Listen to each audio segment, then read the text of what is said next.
Everybody, welcome to a special edition of Hogville.net on YouTube Live. I'm your host, Jason Pattyson. We're going to discuss Razorback football roster depth with Drake Pretty. He is our content manager for Twitter. He'll also be co-writing with me as well this season. This is the roster edition of Hogville.net YouTube Live.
And welcome everybody to a special edition of Hogville.net YouTube Live. This is more of the football edition. I got Drake Pretty from our Twitter content manager. He's our content manager, and he's going to be writing with myself on Sidebar for Hogville.net this football season, along with Otis and with Dudley. And Drake, welcome. Thanks, man. Glad to be back on again, and looking forward to this season.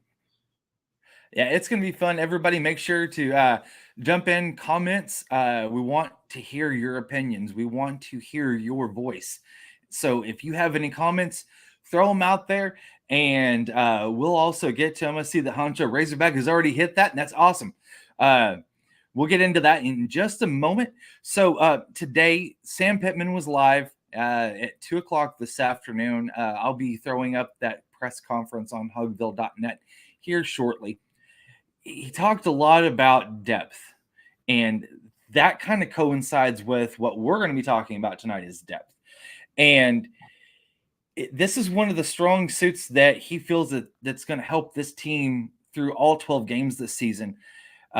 He feels extremely confident with the depth that Deke Adams has developed on the defensive line. He feels pretty confident. I shouldn't say pretty. He feels very confident also with the offensive line and what Cody Kennedy has also developed over the offseason and through recruiting in the transfer portal as well. So we'll get into that. And I want to kind of attack this, Drake, from a perspective of, let's go with the three players that represented the University of Arkansas at SEC Media Days a week or two ago. And you had Rocket Sanders, KJ Jefferson, and Landon Jackson. Of course, Landon Jackson was the talk of the town.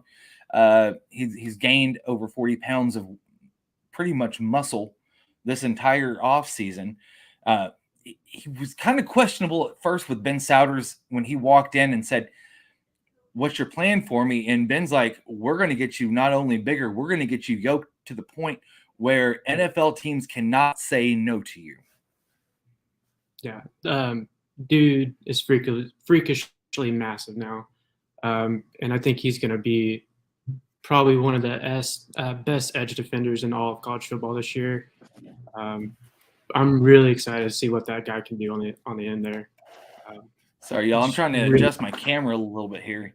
Yeah. So that was one of the takeaways that I think Sam really was looking for whenever he went out to look for a strength coordinator, was some guy that could not only transform those bodies into something that opponents didn't want to see every Saturday, but he also wanted to develop somebody to develop their bodies to where they could take the beating and do that week in and week out.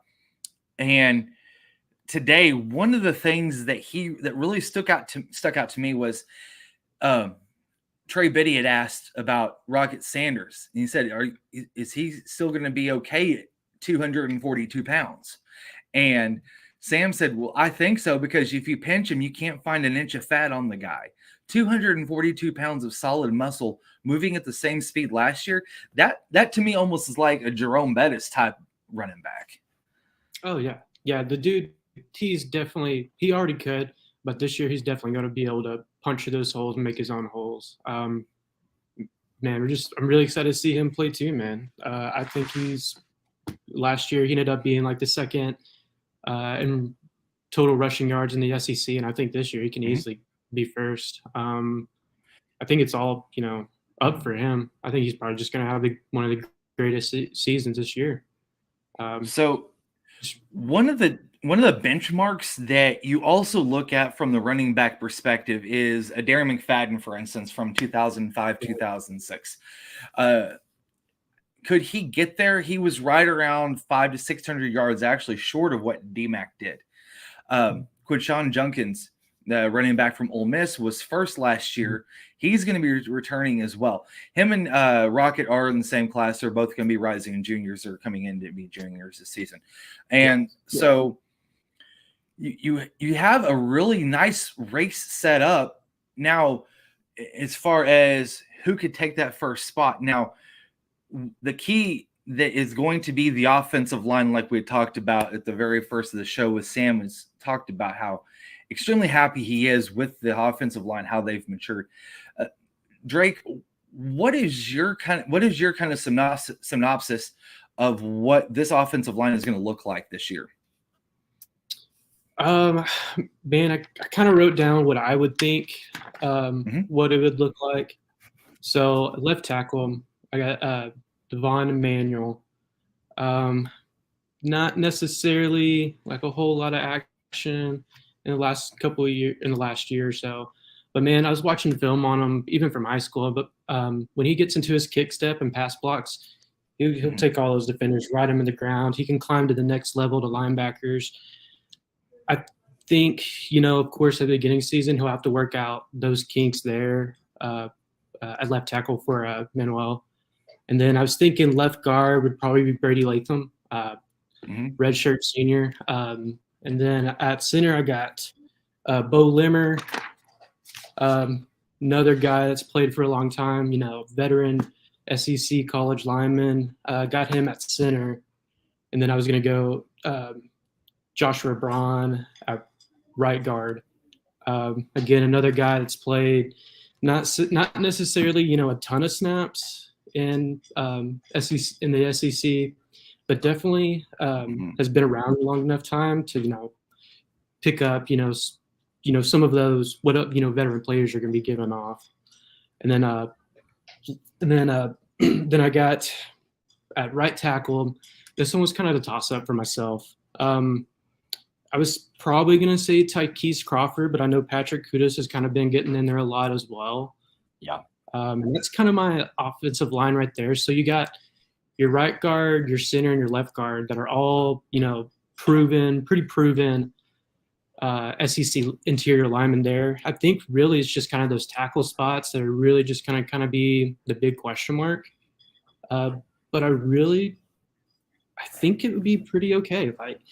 I don't know. I feel confident in him. I feel confident for sure. And then, like I was saying, in right tackle and Tykees Crawford, he's a pretty old player as well. He's been around the block quite a few years. And I think he'll move in pretty easy to that right tackle spot. So I think that's pretty, 4 out of the 5 solid linemen for sure. I think. Yep. But I go off assumptions and they're never right. One quick note that I do want to throw out there is that Terry Wells had a torn pectoral muscle over the summer. Doesn't look like he is going to be playing this year, along with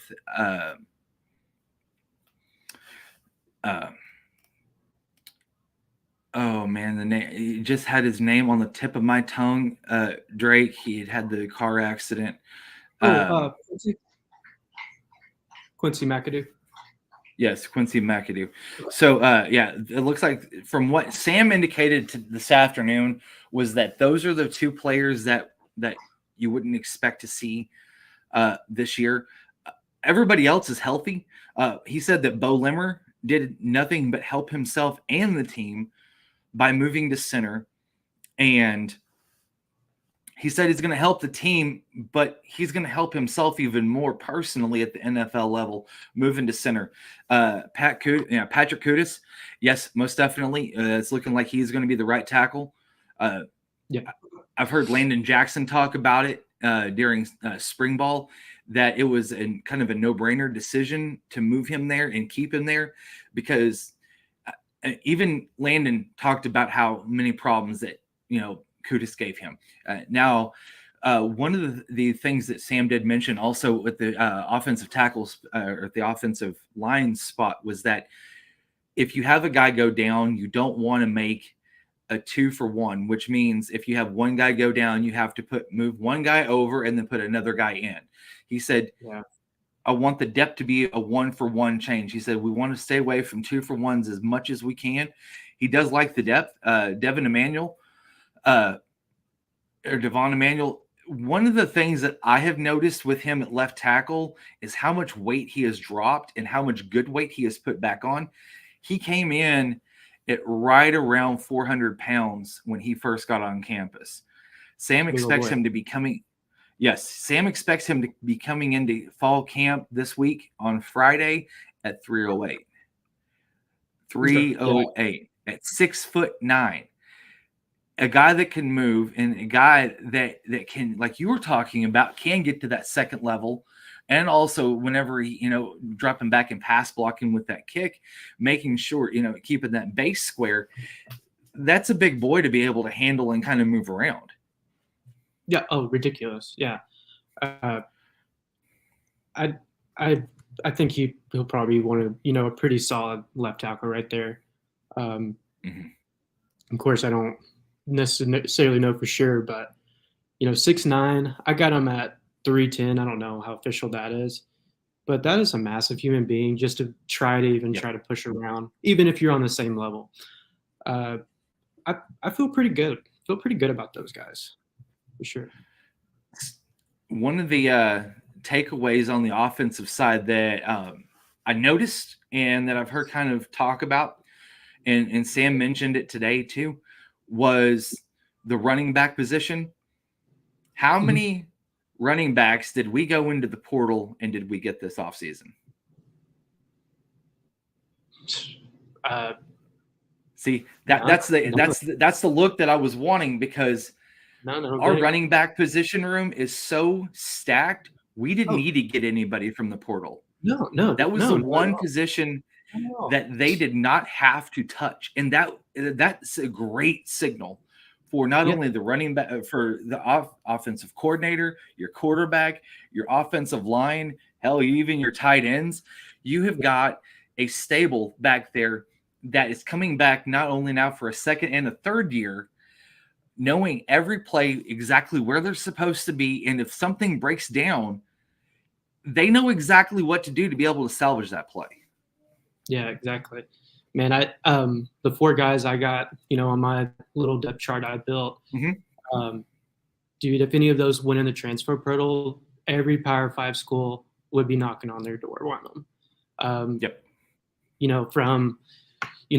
From Rocket all the way down to Isaiah Gustave, all of those dudes, all those guys, even the freshmen, man, they can all seriously play football. And like you said, that helps out your entire team all around. That's less people you got to worry about picking from the portal or having to recruit. And like I said, dude, like at least like those first 4 running backs that we got, solid guys. And they can play anywhere on any Saturday of any given year. They got solid guys back there. I think that'll be definitely a big part of our offense, and I think we'll see a lot, mostly Rocket, but I think we'll see quite a few names back there as well. Yes, most definitely. With Dan Enos coming into this situation, understanding not only the personnel that he has at the running back spot, but more notably, the running back coach. Jimmy Smith, I like Jimmy day Smith. in and day out, comes in, makes sure that the business is handled every day with the running backs. And Coach Pittman said today, he doesn't have a running back or Jimmy having to come into the office and be, man, hey, this is what's going on. Jimmy handles his business with the players too. And that says a lot, because if you're handling your business outside of football, you can focus on your business inside of football. And that's what these guys are doing. And honestly, I was afraid that Jimmy was going to leave possibly.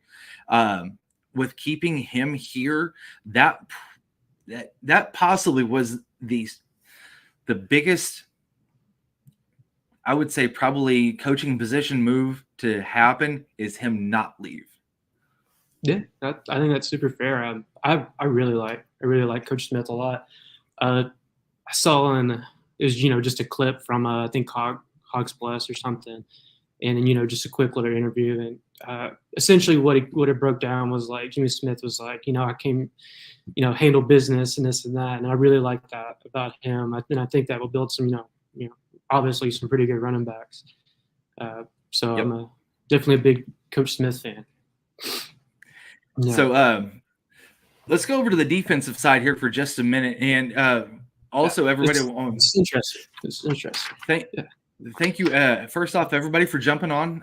Looks like we got some viewers on here. If you have any comments, Honcho Hog, I promise, my man, we are going to get to your comment here in just a second. We're moving to that side of the ball. During the season, Drake and I will be writing for hogville.net. We'll be writing sidebars, concentration on either offense or defense, while Dudley and Otis do the heavy lifting for the home and away team for Arkansas and their opponent. And so be on the lookout for all of those stories on hogville.net, also on hogville.net on Facebook and Twitter. Drake also handles the Twitter duties, and I want to say, my man, you do an incredible job so far. Oh, there's a lot of hands that go in it. It's not just me, so I appreciate the recognition, but there's a lot of hands that go in there. No problem. So the defensive side of the ball for just a second. I wouldn't say just a second. We're going to really dive into it here. So Deke Adams was they had to kind of move some things around. Sam was talking about today, because Deke Adams was able to partake in something that not a lot of parents get to do, and that is watch their kid play in his very first Major League Baseball game. He broke into the show, and that right there is it's an incredible feat for someone to be able to do, and it was great to see that the coaching staff was able to make that happen. And Sam's always preached family first, and he lives it by what he sees, or by what we see. Man, it's your kid's first, big debut. I mean, I feel like you'd have to almost. Oh, most definitely. It's most definitely. Like I can only imagine what it is like have a kid do something that cool or that great.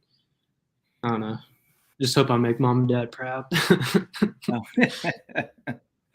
Yeah, and so we're going to jump over to the secondary real quick. I'm going to get to Honcho Razorbacks. Quick comment here. It says, do you think Jalen Braxton, the true freshman corner, has a chance to play? I'm going to give you not the right answer, but the real answer.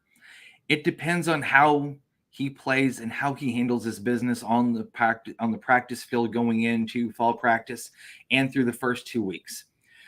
Sam talked about having the good on good, and then he wants to see second team and third team also take on freshmen, and also wants to see first team take on freshmen too, because his philosophy is that if I get freshmen in here and they're playing against third and fourth string, you're not really getting that great of a look to see exactly what bar the freshmen are playing at.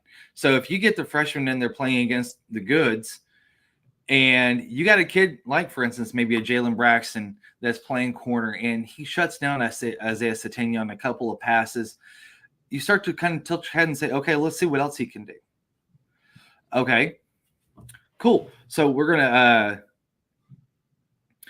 kind of, let's bump him up a little bit. Let's see what he does with the twos. Yeah. Maybe he shows out a little bit. One of the things that the Arkansas defense has tried to develop over the last couple of years is depth in the secondary. That's been a big problem too. Yes, it has. And, I know that Hudson Clark, he put on 13 pounds of good weight over the offseason, and going to make him they want him to be able to play more in that free safety, or the I think he called it the boundary safety is what it was, because he wants him to be able to fill that hole, kind of like what Jalen Catalon did for the last couple of years before he got hurt. Is that he wants that safety that can crash on a run play that's been kind of sniffed out or diagnosed by the defense and be able to fill that gap. Well, if he's weighing 207, he doesn't have a lot. He said he didn't have a lot in the back end to fill the hole. 220, 225 now, that's a different story. Now you're able to plug it up a little bit more, throw your weight a little bit more, and that's what they were wanting to see. Yeah, I really like Hudson Clark, back in that, free safety, boundary safety. And it seems like as soon as he moved, back to safety, I feel like he's a little more productive back there. But, I say that, his freshman year, he goes to Ole Miss and gets 3 interceptions, all that too. And I think he played corner that year. But I think he might have been a little too slow to play corner. Maybe just a tad too slow. It just seemed like he couldn't. He got, beat a few times. But I'm a Hudson Clark fan, and I really, really, really like him at that free safety spot. And he plays it pretty well. He plays good, good off the ball. Yep, definitely. And one of the positions that Sam talked a little bit about that you're gonna see that hybrid. They call it the hog position, or weak side linebacker. He's gonna have more of a nickel defense. He's gonna have kind of a hybrid defensive back that can cover, but that can also fill the hole too. And that's where he's really hoping to see some guys kind of like, a Jaden Johnson, or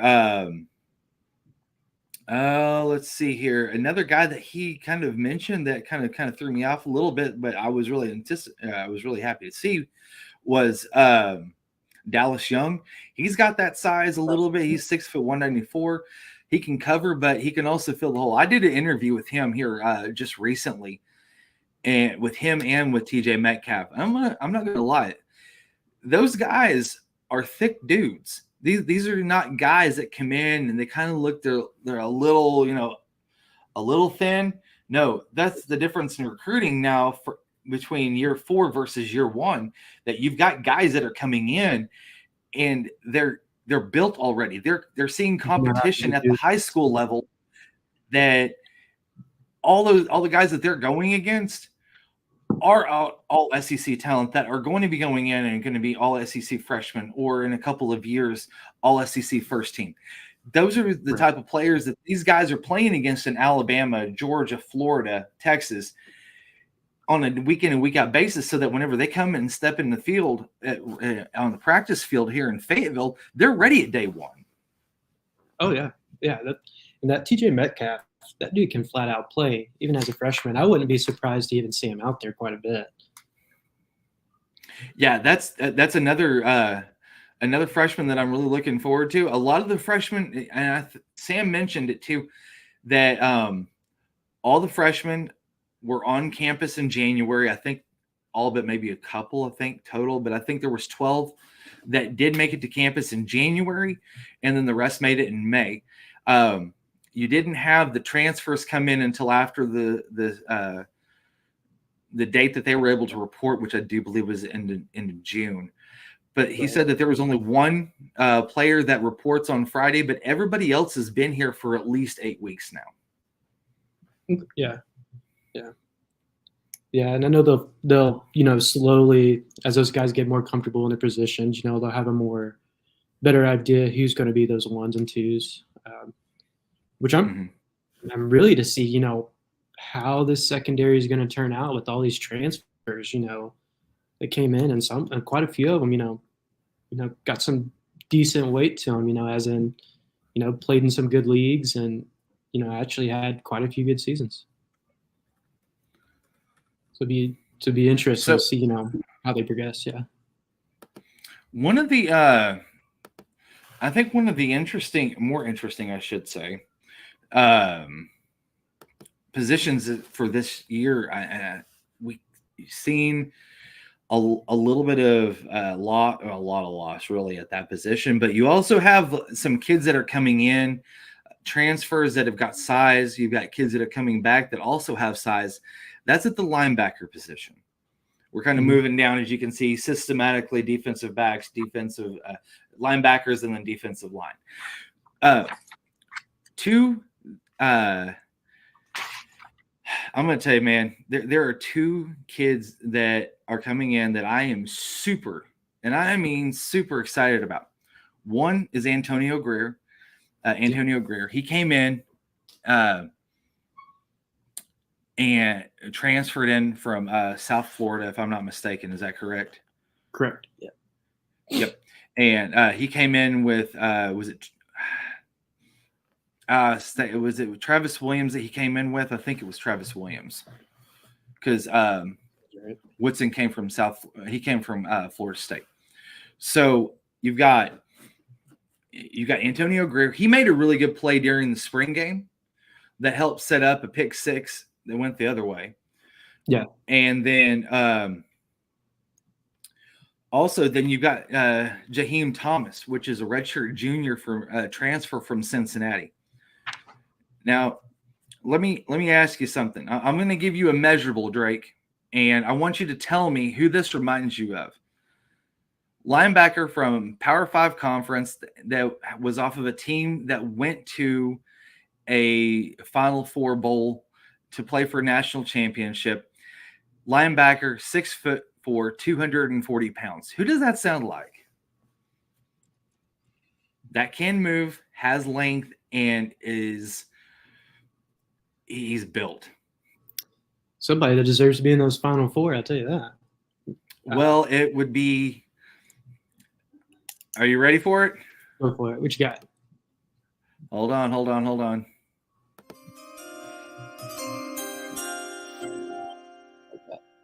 Drew Sanders. Oh, dang. Yep. Yeah, wouldn't have thought about that. No. Yeah. But yeah, 6'4", 240. Yeah, they sound like they probably deserve to be there. Exactly. Yeah, I got him. I got him in my linebacker lineup. Jaheim Thomas. Yep. 6'4", 240. Ridiculous. Cincy transfer. 70 tackles last year, 25 solo, 45 assists. He's played 29 career games. He's got a pretty good. He's got quite a few games under his belt. Yeah. And I think that'll be a dude you see out there a lot at the linebacker position. I mean, 6'4", 240, ridiculous.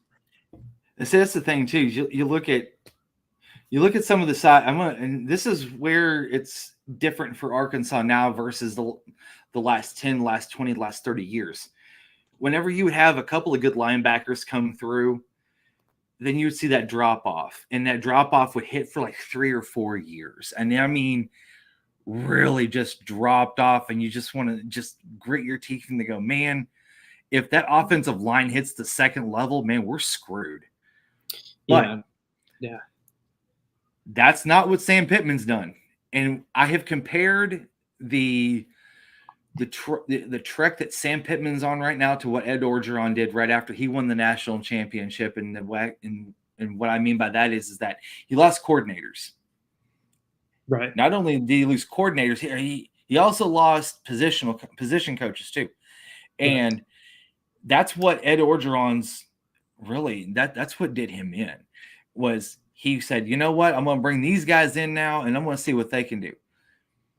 And in a year and a half time, That guy's looking for a job. Well, I wouldn't say he's looking for a job. He's actually looking for as many muscles as he can find on the beach because he's enjoying life. I think he's doing okay. But I think he's doing okay too. But you look at Arkansas's linebacking core. You've got Carson Dean coming in. He's a freshman, 6'4", 234 from Frisco, Texas. And then you've got Chris Poophall coming back for his redshirt sophomore season. Now, between him and Antonio Greer, I really believe that those two are going to be the leaders of that group. You also have Manny Powell coming in as a true sophomore. He came in at 6'3", 218. Now he's at 6'3", 231. So now he's putting on good weight too. Caden Henley, he's a redshirt freshman, 6'4", 230. He's out of Springdale, a little bit of a hometown flavor kid there. If you do have any comments, questions, or just want to tell us that we're doing great or awful, or tell us what, let us know. So Brad Spence, kid out of Houston, 6'2", 237. You know, Alex Sanford from Oxford, Mississippi. We grabbed one straight out of the clutches of Ole Miss. He's a 6'1", 227 flyer. Man, the guy can go. And it's what I love. You know, Donovan Witten, he's coming in from Arkadelphia, and I'm telling you, Mason Shook, 6'2", 225. Jordan Crook, 6', 220. Brooks Both, from Harrison. This linebacking core is going to be deep. I think that you're going to – I know that we lost Michael Scherer. He's now the defensive coordinator for UNLV and Barry Odom. But, man, I'm going to tell you what. It's going to be a little hard sledding, but that's okay. I'm cool with that. I am definitely cool with that. And I feel like a lot of people, kind of looked at the linebacker position going in to the season this year as like one of the big question marks of like, well, you got Chris Paul, you got Antonio Greer, but like, and they may have not totally known who else is, there. But it seemed like there's a big mark from like a lot of, fans on the linebacker position. And kind of like how you're explaining it, dude, like, I think it's a lot deeper than what quite a few people might think. I think so. It could be a definite strength of the team, and it's going to really help too. And you're going to have – you got 8 solid defensive linemen that are going to be rotating in and out, which is something that we haven't seen in quite a while. On top of that, we've also got 8 defensive linemen that can go on a 4-man front, which is what we're going to be having. William Upperman, appreciate that. You guys are doing great. I appreciate the comment. Thanks, man. And Deke Adams has really kept his position and all the players in that position. Not only he kept the ones that he really needed, also he brought in the ones that he had to have. Right. And you look at Cam Ball. I mean, I'm really looking forward to that guy going. He's going to be a lot of fun to watch. Torian Carter is, I want to say he probably has got the most to gain out of being healthy, being able to go in and snap in and snap out, situation. And that's what's going to be great too, is being able to see him play again. And that really, when you get a guy that comes back that is 6'3", 304, that's a redshirt senior, in my eyes, and I've heard people talk about this too before, is that's a 5-star defensive lineman that you have walking right into your defensive line. And he's a leader, and he knows the personnel, he knows the coaches, and he knows what makes the guys on the line tick. So if you got an instance where 2 years ago or a year ago you had, God, I'm guessing we may have had 4 or 5 defensive linemen total for that LSU game. And it seemed like, or it may have been 2 or 3 years ago, and it just felt like, man, if we had just a couple of more to rotate, I think would be a lot better off. And those guys left their guts out there on the field this year. Man, I'm going to tell you what, there's some offensive linemen that are going to have a long road to hope because our defensive line is going to be spectacular this year. Yeah, they're freakish, and kind of like what you're saying. Like, in the past, it seemed like we definitely haven't had players to rotate. Mm-hmm. But man, if I remember right in that spring game, not necessarily that they're rotating, but I think the defensive line accounted for like 9 sacks or something crazy like that. Which, granted, it's it's a spring game, it's scrimmage. But considering that you have, your 1s getting sacks, you have your 2s getting notional sacks or whatever, you got your 3s pushing, pass rush, getting sacks.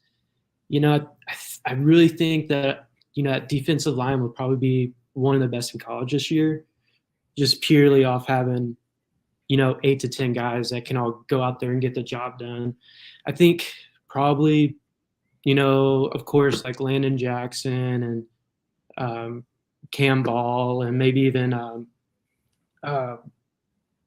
Jeff Coe. I think those guys will definitely be like the big leaders. And then, probably Tareen Carter, like you're saying, in that forefront. Man, I'm excited to watch them get into it. And I think they will be one of the best defensive lines in college football because you got so much good talent right there.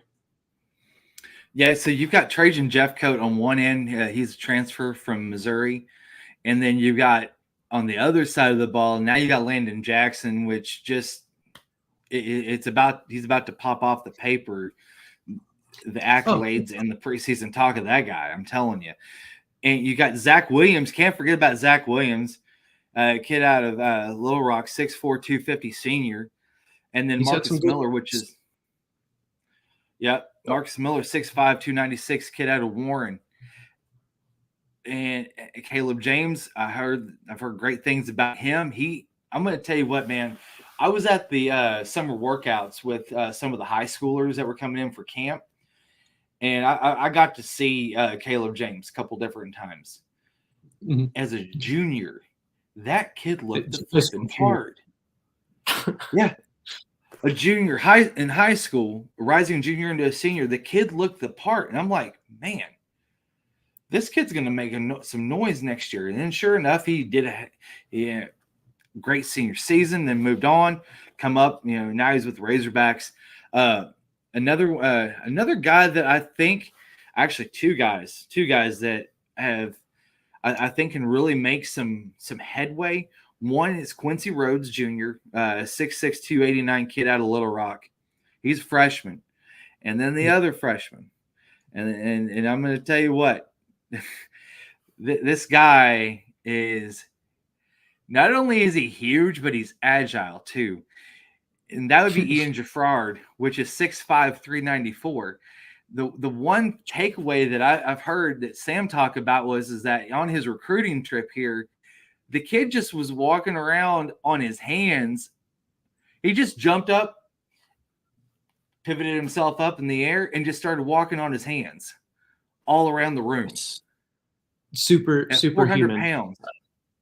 As long as he doesn't do that, like on the football field, it'll be okay. Man, and then Eric Gregory. What's that? Oh, I was gonna say is like if the football thing doesn't work out, go to clown college, man. You walk on his hands like that, that'd be kind of cool. And then like you said, Eric Gregory, dude, redshirt senior, had a lot of playing time here at Arkansas. Yeah, I think he's been with us since like 2019. So like 4 years. Another, and that's where we go 8 deep is like with Nico Davier. Kid from Maumelle. He's a sophomore. He's from Maumelle. Yeah. And then also Anthony Booker Jr. I mean, he's 6'4", 351. He's a redshirt senior. So I think that whenever you start to look at those measurables, you start to see the depth and you start to understand where they're at as far as in class. Man, Deke Adams is just probably licking his chops over there going, man, we're about to wreck some offenses, and we're going to have a lot of fun doing that. Yeah, they're good. They're going to be dangerous. And, man, you basically, named off, like all the way to their, 4-man squads and stuff. Yeah, all those dudes, even to, like you said, Quincy Rhodes, the incoming freshman. I mean, you might even see that dude out there. Yep, big most kid. definitely. Yeah. John Bailey said, "Go Hogs." Oh, go ahead. Sorry, Drake. Oh, I already lost thought. I don't know, man. Go ahead. And then CFB with Ash says D-line is going to be the strength of this team, and I think it not only can it be, it has to be, because as anybody knows, if you're going to win in the SEC, your first win is going to be in the trenches.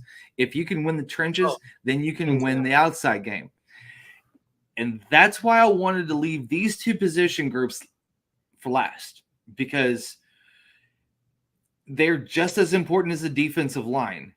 That's the quarterbacks and that's the wide receivers and tight ends as well.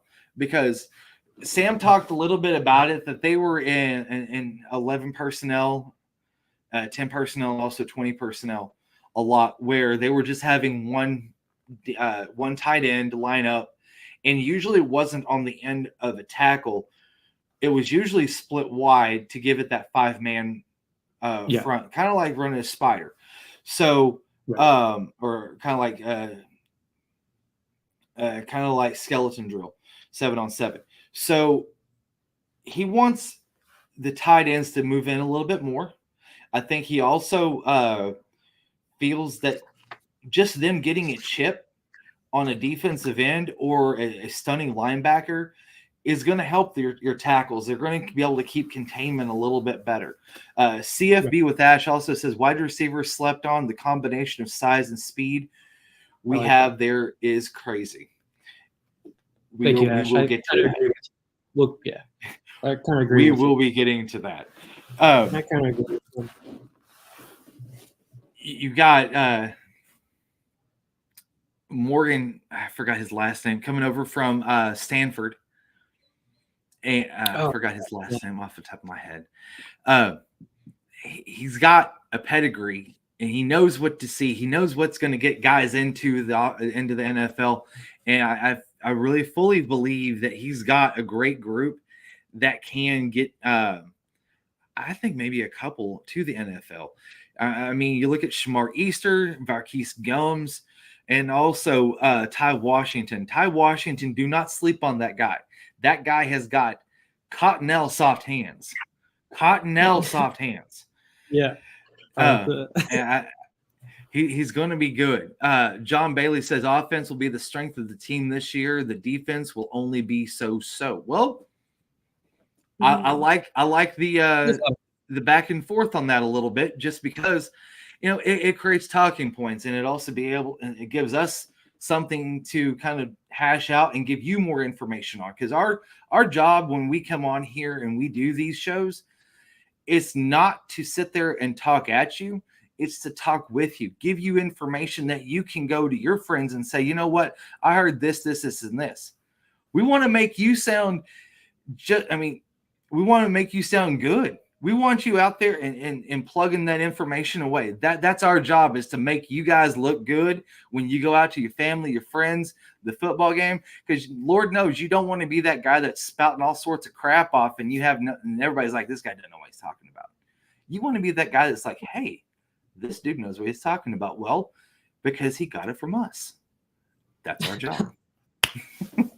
So, you've got, that's how I look at it. Always have, always will. You've got Luke Hayes coming over, freshman from Bixby. Drake, what do you have down? Do you have very much down for this position group? So, what you're saying when you were first talking, kind of, they were lining them up, with, like Trey right, or, 3 to the right, whatever, or left, whatever, with the tight ends, or, and also, moving them in for whatever that might be. But I think it might be like situational. And of course I'm going off all assumptions. I feel like Varkey's Gums will probably get the start, but then like mostly because he's proven he had a great year at North Texas last year. He did have that weird like kind of little decommitment for whatever reason for a minute, but that's whatever. Man, that's people that get in your ear that don't have your best interest sometimes. Exactly. That's from what I've been able to tell. And so last year when he finished, he ended up being second team freshman All-American and second team All-Conference USA. And then for coaches, he was Conference USA All-Freshman. So I really feel like Varkey's Gums, just because of his resume there, I feel like he would get the spot regardless of if you put him out wide or, pass block or whatever, because he can. And then I don't really know about the 2 spot. Like I said, I think it would be situational, but it's hard to say with, these guys like Luke Koss, Shamar Easter, and Ty Washington come in because those dudes, like Ty Washington's freakishly huge, soft hands, like you're saying, Charmin Soft. But all these guys, Cottonelle soft. Cottonelle, shit. Some kind of toilet paper. But yeah, I don't know, man.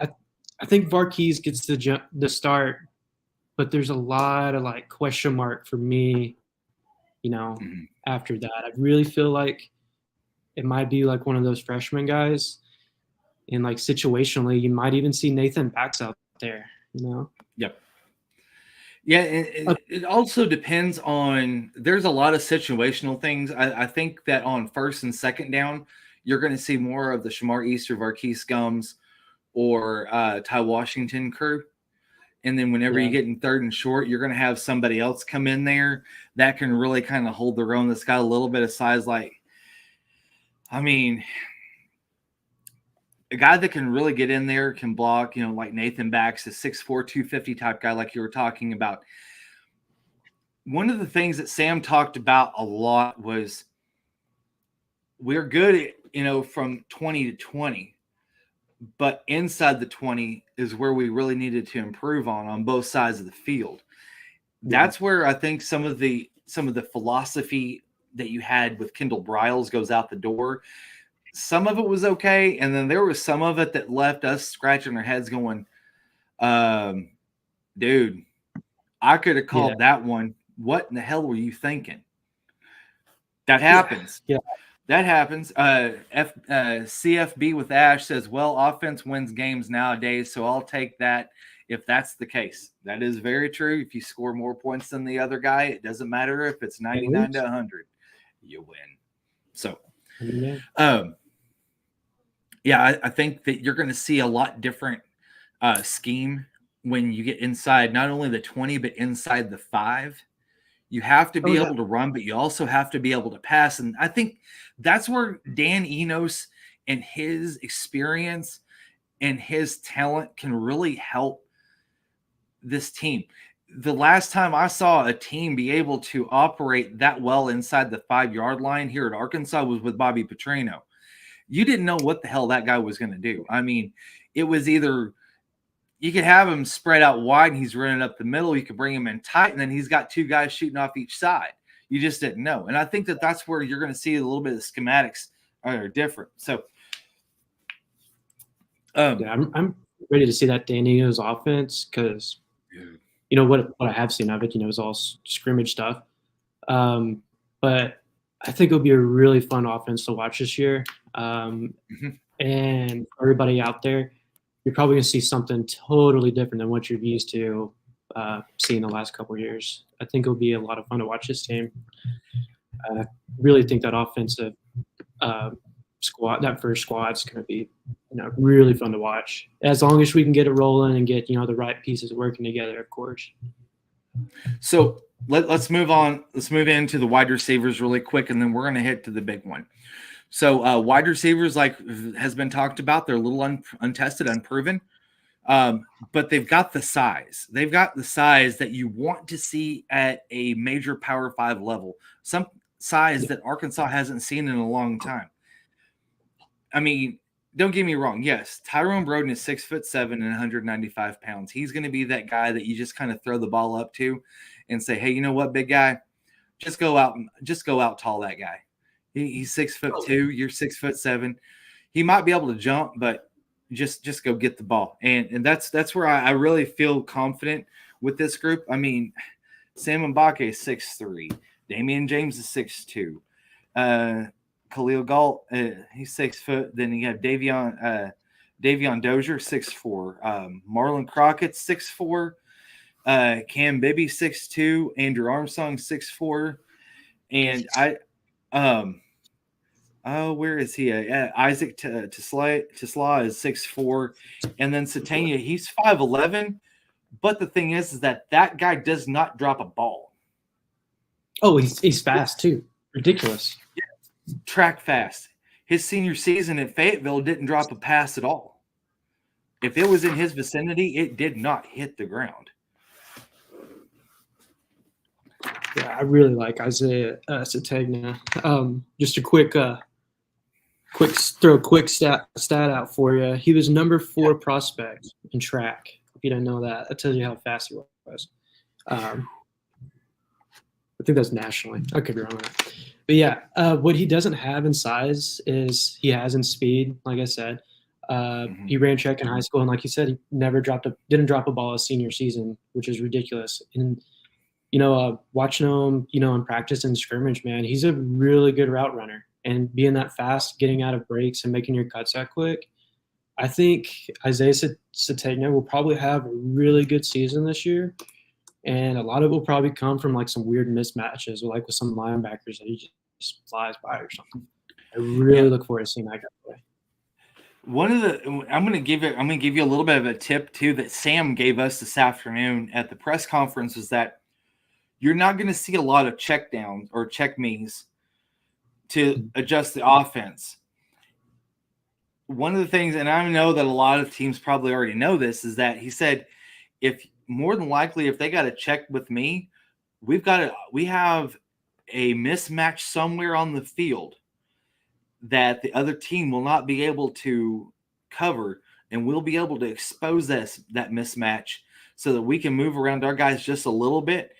I see Satania being able to get in those bubble screens with his speed. Yeah. You'll be able to also see some quick slants with him to the outside.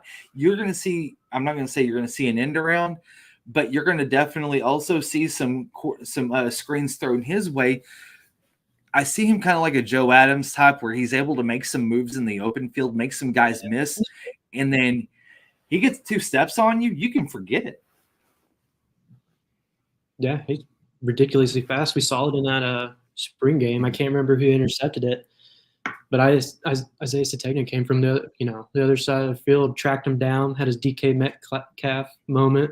I think that's what he said. I think that's what he said in the post game.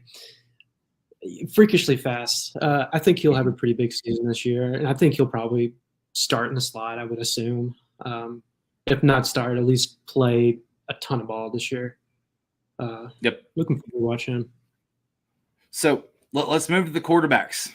The quarterback, QB1, KJ Jefferson, comes in as exactly. I was going to say, after the coverage from this summer, SEC Media Day, Sports Center, SEC Now, all the local outlets. I mean, I think one of the things that we may not know is what he has for breakfast every day. Honestly, there's weird enough things out there you could probably find out some way. That's so true. I mean, we know, how he takes care of his hands. He makes sure he gets, the pedicures, make sure that his hands are on point. If he makes sure that those are taken care of. He's got a pretty good nail person. I'm not going to lie, for a dude. I mean, he's got some pretty stacked looking nails, man. I'm not going to lie. You got to know somebody something, yeah. He's got a pretty good nail person. And so one of the things that I have noticed that I talked with David Cutcliffe. He used to be head coach at Duke and Ole Miss, coached both of the Manning brothers. his pedigree goes for miles. And one of the things that he mentioned to me was that Dan Enos is going to transform KJ Jefferson from a thrower into a passer. I like that. Yeah. 2 years ago, he had 4 interceptions. Last year, he had 5 interceptions. He had 21 touchdowns. Last year, he had 24 touchdowns. I threw a thing on Hogville. I said, hey, how many over under 28 is the number? How many touchdowns will he be throwing this year? And it was more of a more over than under. I should have probably thrown in their total touchdowns because he also accounts for the running aspect of the offense. I personally think that he's going to have 38 total touchdowns, 33 passing. And if you have KJ Jefferson throwing that many touchdowns and only having 5 or 6 interceptions, Drake, you know what that means? I'm fine with that. That could be a 10-win season. Yeah, I'm fine with that. Throw 7. Throw 7. I'm just kidding. Yeah. No, don't throw 7. If he does something like that, which I definitely think he could, as long as, of course, the question mark around the receiving core, which I honestly think will actually be pretty good. I think he can definitely do that. I think that's pretty doable for KJ Jefferson. Yeah. Yes. I feel like that's pretty fair. 38 total touchdowns. It's not too bad, not too off. I like that. I think he can do it. Yeah, and I think with the wide receiver group, and there's a big question mark, like you just said. Yeah. I think after spring ball and 8 weeks of summer conditioning and going through practice drills and so on and so forth, the little dot on the bottom of that question mark has been ripped off. Yeah. Friday, you start to see a little bit more. I think you start to etch up a little bit more of that question mark. And then you start to see KJ start to get that rapport with these wide receivers when they don pads on the 10th of August. You start to etch out that question mark even more so that by the time September comes around, that question mark's not going to be there because everybody has been able to understand and see that, hey, you know what? Wide receivers are going to be good because Dan Enos is putting them in the right spots because KJ Jefferson's getting the right call from the offensive coordinator and not having to go out there and make plays with his feet. That's what's going to be the biggest catalyst of this entire season. Last year, I talked about this. The biggest thing that the biggest Achilles heel for Arkansas last year was number 2, was the second string quarterback. Yeah. You didn't know what you had. Jacoby Criswell, you kind of know what you got with that guy. I know. Yeah. And I feel like he was a good guy to get out of the portal. Not necessarily a whole lot of games played or snaps taken, but I mean, he sat 1 year behind Sam Howell, quarterback in the NFL, and sat 1 year behind Drake May, someone they're saying, may win the Heisman. So even with both KJ, Jacoby Criswell in that quarterback, locker room, even Cade Fortin and Michael Singleton, if you have, good solid quarterbacks like that, they can make some pretty, help make good receivers as well. Mm-hmm. Mostly talking about KJ and, Dan Enos, of course. But also to kind of like follow up with what you're saying, playing spring ball, playing through the summer, getting familiar with the schemes and stuff. I think these guys will be ready for the fall. In those first 3 games, it's like Western Carolina, Kent State, and then BYU, which would be a pretty big one. But I don't necessarily know how physical or anything BYU is, of course. But I think those 3 games there will be a good way for this, not necessarily proven receiving core to get their feet wet. And I think once we roll into Baton Rouge, I don't necessarily know how that would turn out, but I think those guys are going to be a lot more ready and prepared when that first SEC game rolls around in Baton Rouge. So I'm pretty excited to see those guys, get out there, because like there's a lot of question marks, but I honestly think that these guys will make pretty good receiving core.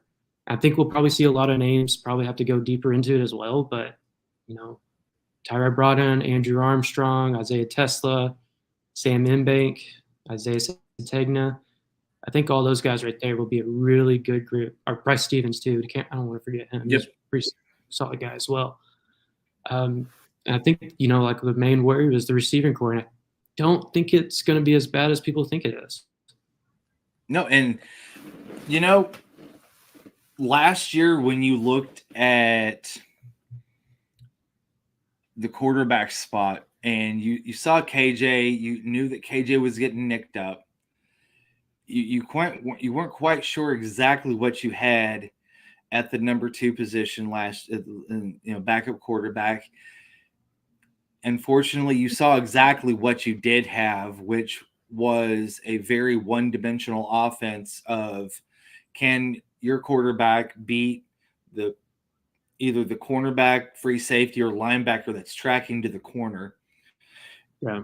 That pretty much was it, because other than that, you're running the ball between the tackles at that point, or some slip screens here's and there's. Now, with Jacoby Criswell, and Sam even talked about it, that you've got a guy back there that you can count on that can go out there and win you an SEC game.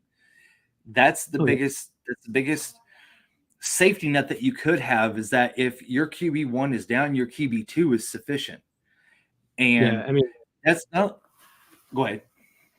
Oh, I was going to say, like, I was going to kind of just agree with you. And Jacoby Criswell, he's not as big as KJ, but he's still a pretty big boy back there as well. Yep. So that'd be good little safety net, like you're saying. This is a storyline that reminds me of 3 years ago when KJ came in as he was a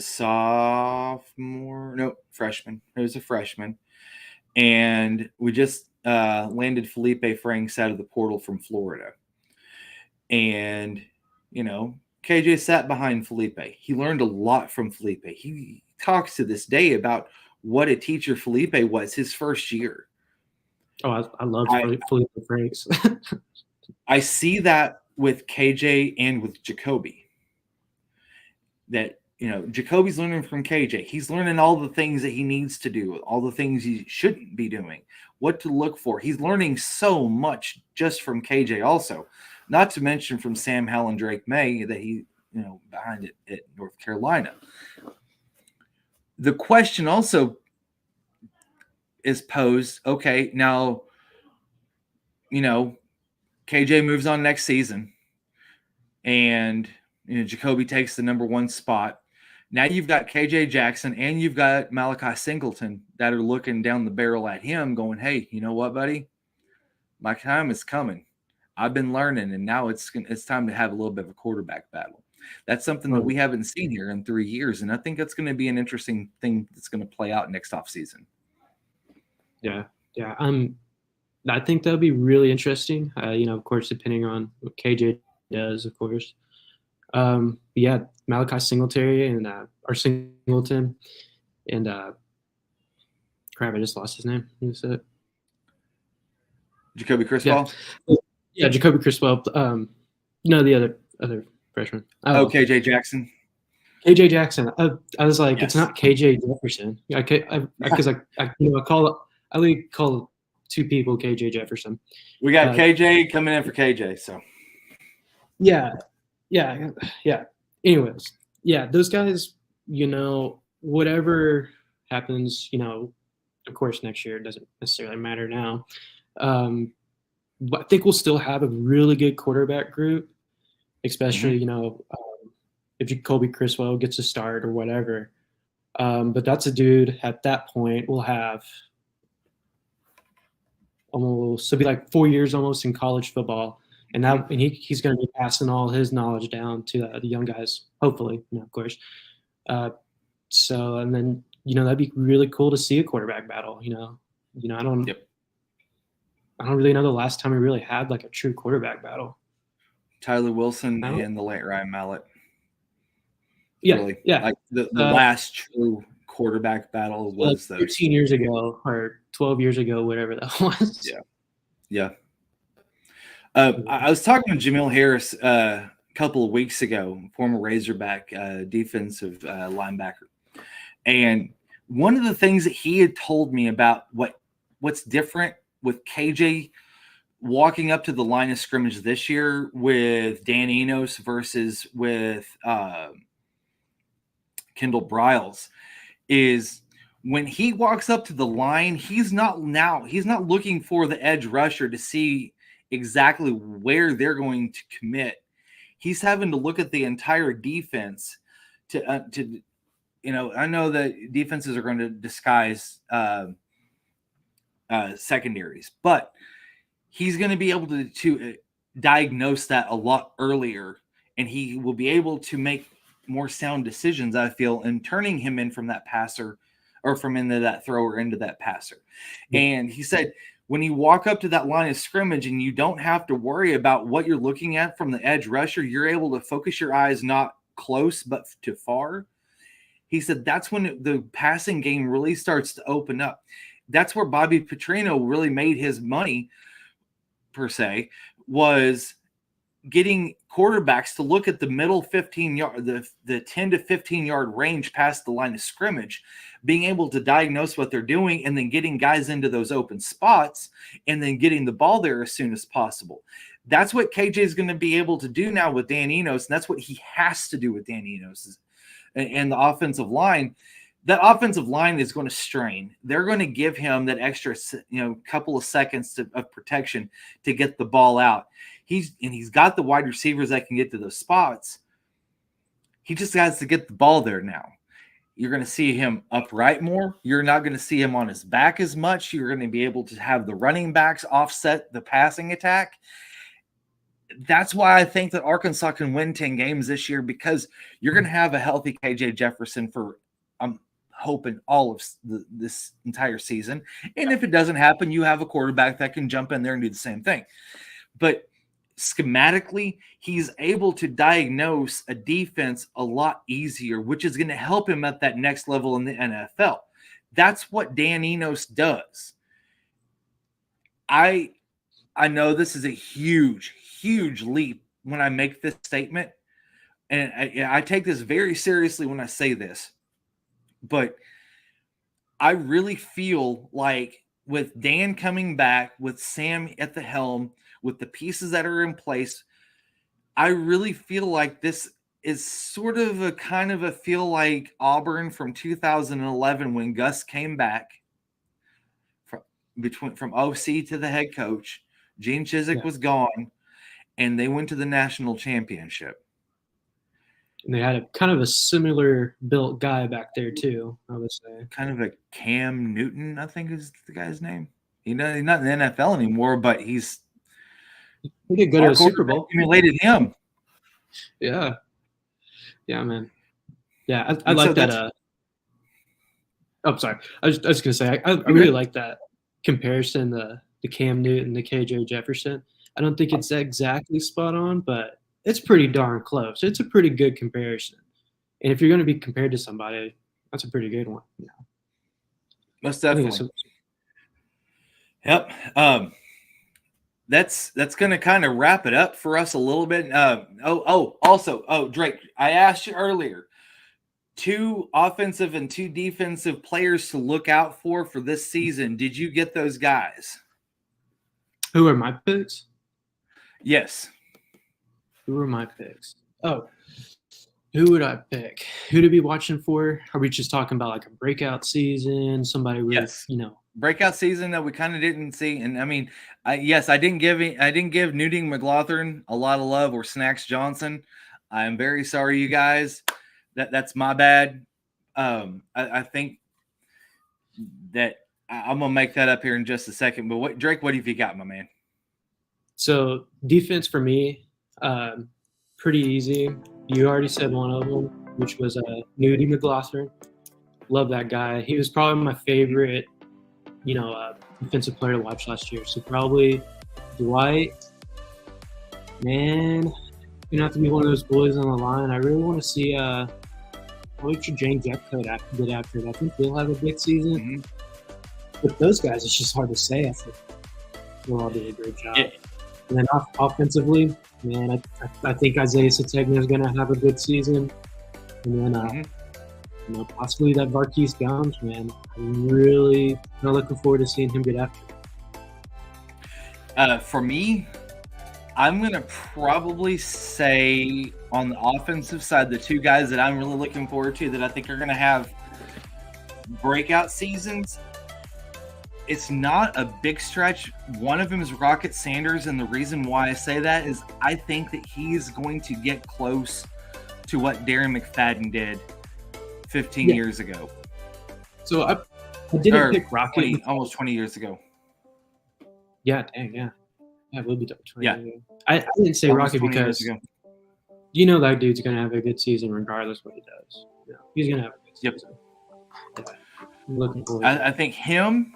And then also the other guy I think to watch is going to be Luke Hayes, freshman tight end that Nick Saban tried to come in and poach at the last second. And I interviewed him last year. Yep, tried to poach him, and both the Hayes boys said, "Nope, we're not going anywhere. Sorry, Coach Saban, we love you, but not that much. We love Sam more." So those are my two offensive guys. Now my two defensive guys, I think Pupal. And the linebacking part, I think him, and then also I'm gonna steal your other one, Nudie McLaughlin. There we go. I think that both of those guys are going to be two guys to watch out for too as well. So that's going to wrap it up, Drake. Man, thank you for jumping on with me tonight. Oh, for sure, yeah, man. I love doing it. We're talking ball. Always, everybody. Thank you for jumping on this kind of elongated version of the Razorback roster discussion here on Hogville.net YouTube Live. For myself, Jason Pattyson, Drake Pretty, I want to thank you guys for coming on tonight and have a great night. Thanks, guys. Thanks, Jason.